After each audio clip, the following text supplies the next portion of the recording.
क्या अवैध है ज्ञानेश कुमार की नियुक्ति? ये सवाल इसीलिए उठाया जा रहा है क्योंकि सुप्रीम कोर्ट में 2023 के उस नए कानून को चुनौती दी गई है जिसके तहत मुख्य चुनाव आयुक्त और चुनाव आयुक्तों की नियुक्ति प्रक्रिया को बदला गया था।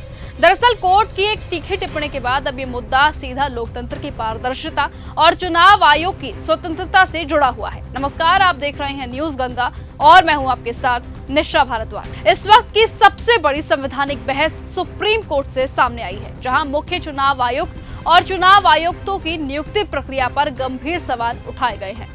सुनवाई के दौरान जस्टिस दीपांकर दत्ता और जस्टिस सतीश चंद्र शर्मा की बेंच ने केंद्र सरकार से बेहद तीखे सवाल पूछे हैं। कोर्ट ने साफ कहा कि अगर चयन समिति में प्रधानमंत्री और उनके द्वारा चुना गया एक केंद्रीय मंत्री और लोकसभा में नेता विपक्ष शामिल है तो इसमें असली संतुलन कहां पर है। कोर्ट ने टिप्पणी करते हुए पूछा कि जब प्रधानमंत्री और कैबिनेट मंत्री एक ही पक्ष में होंगे तो क्या नेता विपक्ष की भूमिका केवल औपचारिक रह जाती है, और अगर फैसला पहले से बहुमत से तय है तो फिर इस स्वतंत्रता चयन समिति का मतलब ही क्या रह जाता है। सुप्रीम कोर्ट ने यह भी कहा कि चुनाव आयोग सिर्फ स्वतंत्र होना ही नहीं चाहिए बल्कि उसे दिखना भी स्वतंत्र होना चाहिए। ऐसे में कोर्ट ने सवाल उठाया कि आखिरकार चयन समिति में किसी तटस्थ व्यक्ति या फिर न्यायपालिका के प्रतिनिधि को क्यों शामिल नहीं किया गया। बेंच ने यह भी संकेत दिया कि अगर सरकार के पास पहले से ही 2 सदस्य हैं तो विपक्ष की मौजूदगी केवल दिखावटी बन जाती है और इससे निष्पक्षता पर सवाल उठाना बेहद स्वाभाविक है।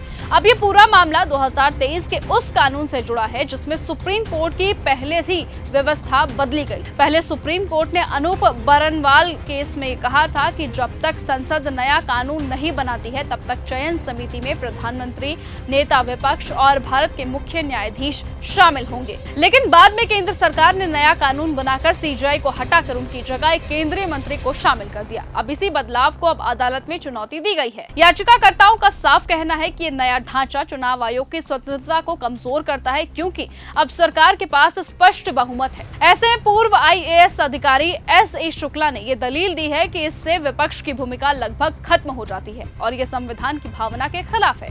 उन्होंने ये भी आरोप लगाया कि चयन प्रक्रिया में किए गए बदलावों का कोई ठोस कारण संसद में स्पष्ट रूप से नहीं बताया गया।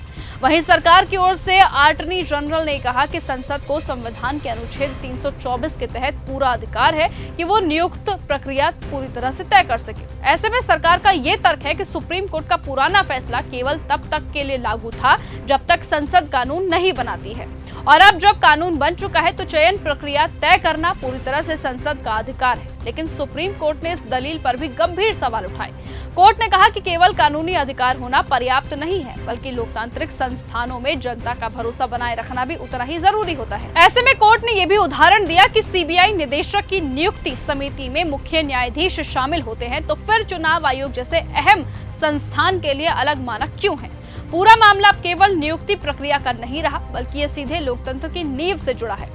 सवाल ये भी है कि क्या चुनाव आयोग जैसे संवैधानिक संस्था की नियुक्ति प्रक्रिया में सरकार का प्रभाव इतना ज्यादा होना चाहिए कि निष्पक्षता पर सवाल उठने लगे, और अगर चयन समिति में सत्ता पक्ष पहले से ही मौजूदा स्थिति में है तो फिर विपक्ष की भागीदारी केवल औपचारिक बनकर रह जाती है, और यहाँ सबसे बड़ा संवैधानिक सवाल बन चुका है। लेकिन अब इस मामले में सुप्रीम कोर्ट आने वाले समय में ये तय करेगा कि 2023 का नया कानून संविधान की मूल भावना के अनुरूप है या नहीं है, और क्या वास्तव में चुनाव आयोग की नियुक्ति प्रक्रिया स्वतंत्र और निष्पक्ष कही जा सकती है।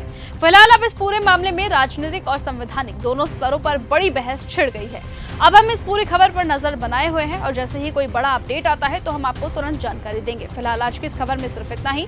देखते रहिए और बने रहिए न्यूज गंगा के साथ। और आपको क्या लगता है कि क्या सचमुच अवैध है ज्ञानेश कुमार की नियुक्ति, तो अपनी राय कमेंट करके जरूर बताइएगा। नमस्कार। अगर आपको ये हमारा वीडियो पसंद आया हो तो इसे लाइक और शेयर करना बिल्कुल न भूलें। साथ ही हमारे चैनल न्यूज गंगा को सब्सक्राइब और फॉलो जरूर करें ताकि देश और दुनिया की हर बड़ी खबर आप तक सबसे पहले पहुंचे।